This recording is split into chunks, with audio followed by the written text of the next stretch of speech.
Culturas a la contra, con Carlos Sevilla.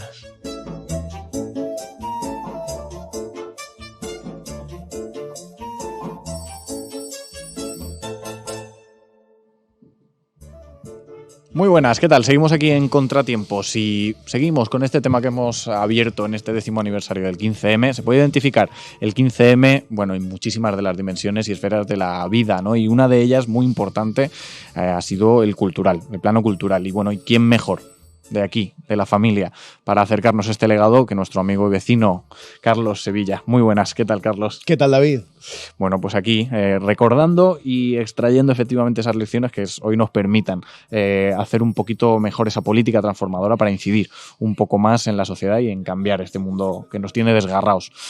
Nos traes algunas prácticas, ¿no?, y artefactos culturales en torno al 15M y demás.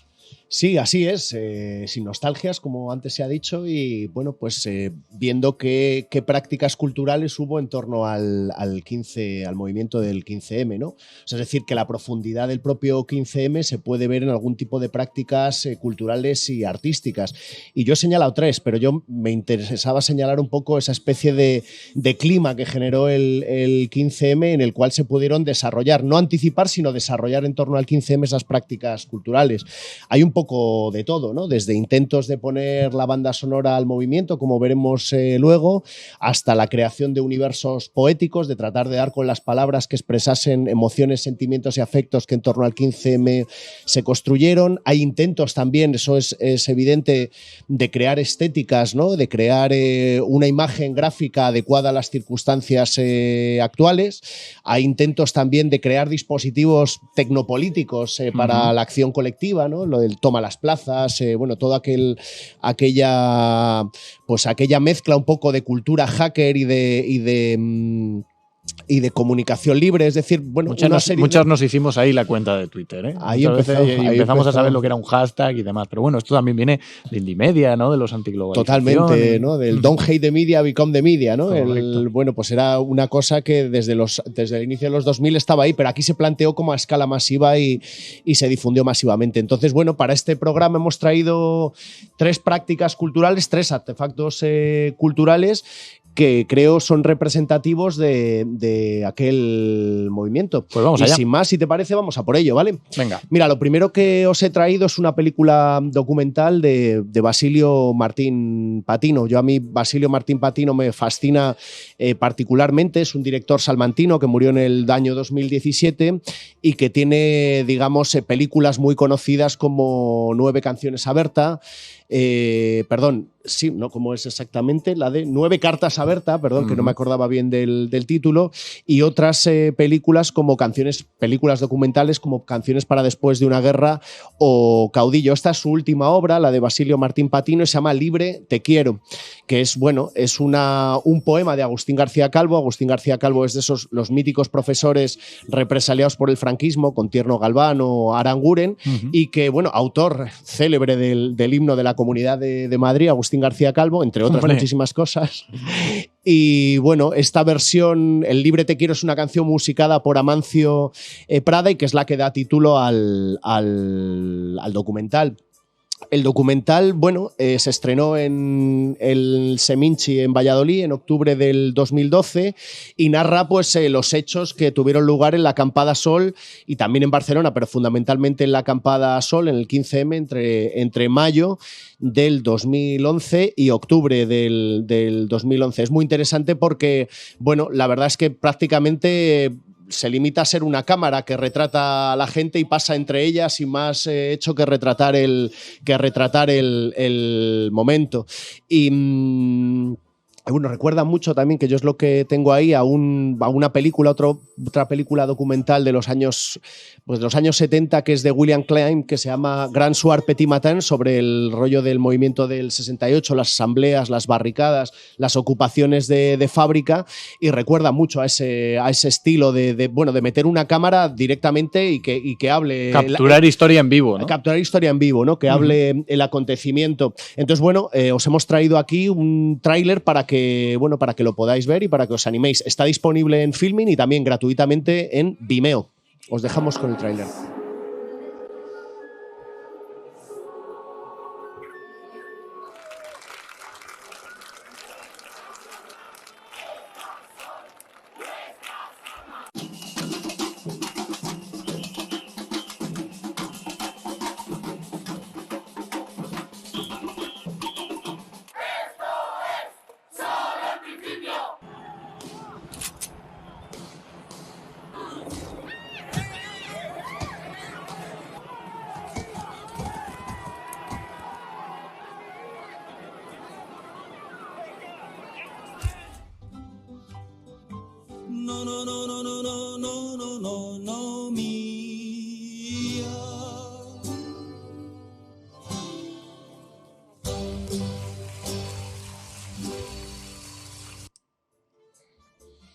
Bueno, pues a ver.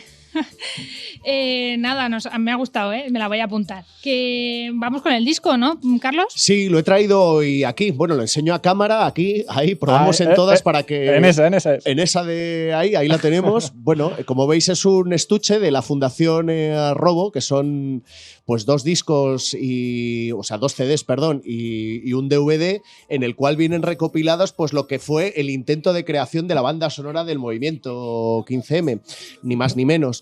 Son 32 canciones de muy diversos géneros, predominantemente indie, porque yo creo que sus impulsores vienen de esa onda.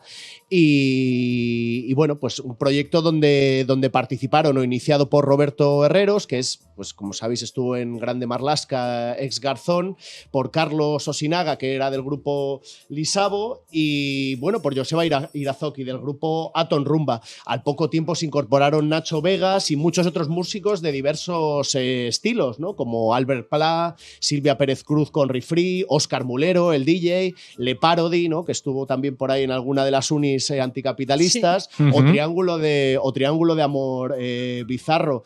Bueno, es interesante porque está íntegramente disponible gratuitamente en la plataforma Bandcamp y bueno, porque… espoleados yo creo un poco por el 15M, por la agitación política, pues este colectivo de músicos montaron una aventura colectiva, yo creo similar a lo que era Gumín, el colectivo editorial italiano, como sabéis, autor de novelas como Q, como Manituana o como recientemente Prolet Cult, y un experimento en el ámbito de la música parecido, ¿no? Es bajo la premisa de, bueno, pues autoría colectiva por un lado, canción popular y el arte como representación política. En estas 32 canciones hay un intento de redefinición de lo que es la canción popular y toma referentes, pues, de aquella canción popular como Chicho Sánchez Arlosio o Paco Ibáñez, pero también como Escorbuto o La Polla Records, ¿no? Los géneros, como hemos señalado antes, tienen que ver mucho con el indie y se echa de menos pues, los ecos del primer trap, que ya en aquella época, en inicio del año 2010-2011 ya entraban, la cumbia y el reggaetón, lo cual da también una idea de la distancia que había de músicas más populares, incluso con el propio movimiento. Y bueno, para este programa hemos traído una canción de Roberto Herreros, bueno, una versión en realidad de Roberto Herreros con Nacho Vegas y con Joseba Irazoki, que se llama Esta tierra es nuestra. Y os dejamos con ella, que son 2 minutillos de clip. Negros, esta tierra es de los dos. El sol caía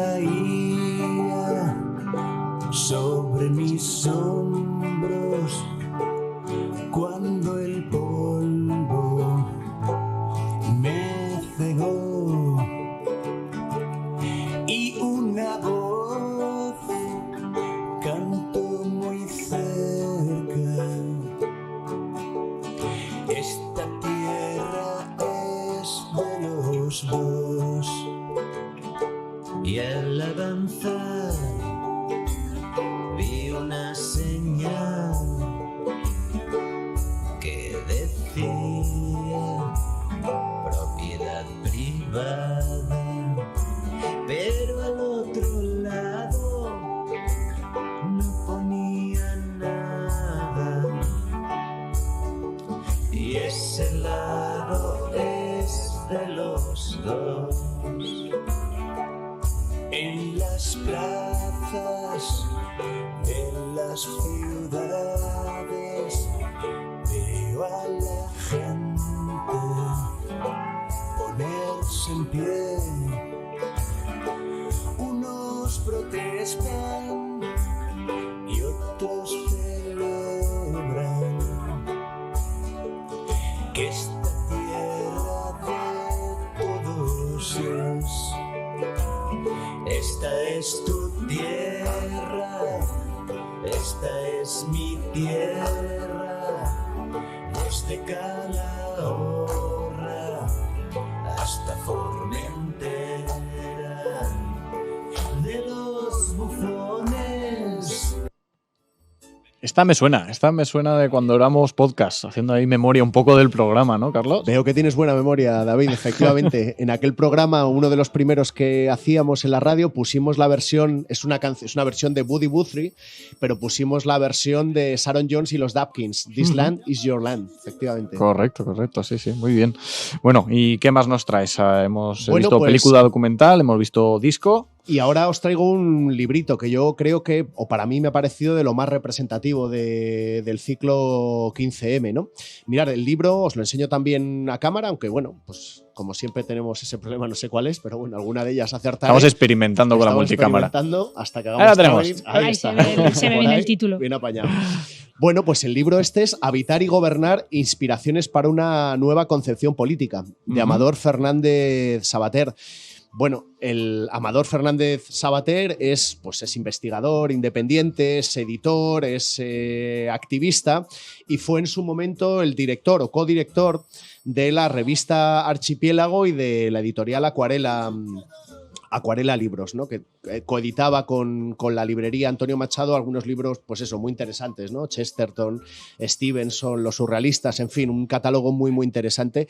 Y este libro, pues quizás recopila artículos desde el 2011 hasta 2014, 2015, creo, sobre, pues en parte sobre el 15M, o sea, reflexiones a partir del 15M. Es interesante también porque Amador es uno de las personas que se queda fuera del ciclo de asalto institucional, por decirlo de alguna forma, por voluntad propia y porque no participa, y por tanto la óptica es, pues digamos, puede penetrar más en el impacto del movimiento 15M. Como hemos dicho, el libro permite adentrarse en el debate estratégico de la transformación de la sociedad, recorriendo el panorama político durante la última década, el 15M, el asalto institucional, y el independentismo catalán. El libro indaga también sobre las imágenes del cambio y la necesidad de que toda tentativa de transformación social, como fue el 15M, produzca sus propias categorías e imágenes a partir de su propia experiencia, en vez de tomarlas del pasado, de modelos previos. Yo creo que lo más interesante aquí, en este libro, es la lectura de las potencias del 15M como un movimiento de la sociedad, más que como un mero movimiento social. El autor defiende que sus prácticas esbozan una nueva concepción política, un tipo de organización acéfala y sin centro, un tipo de nosotros abierto, inclusivo, una conflictualidad no planteada en términos bélicos, sino de desobediencia civil no violenta y, bueno, una transformación de las formas de vida. Así que lo recomendamos. Acaba de sacar también ahora pues su continuación en ACAL y creo que es un libro muy interesante, pues eso, para volver a situar el 15M en perspectiva estratégica y no como el antecedente lógico de un asalto institucional pues que ha dilapidado buenas parte del caudal de aquel acontecimiento, ¿no? Súper interesante. Tenemos además, bueno, añadir a esa recomendación el libro de Manuel. Yo creo que también es súper representativo del ciclo 15M y Podemos. Ahí sí se incluye de Manuel Rodríguez, efectivamente. Sí, ya como colegas. Como sea la family. Totalmente. No, pero tenemos ahí pendientes que no han podido estar en este programa, ni Manuel ni Amador, pero tenemos pendientes un programa con ellos. Y bueno, hasta aquí entonces, ¿no? La sección. Espero que os haya gustado y que disfrutéis. Mucho. Que no es poco. Como siempre. Muchas gracias a vosotros. Pues muchísimas gracias, Carlos. Te esperamos próximamente. Claro que sí.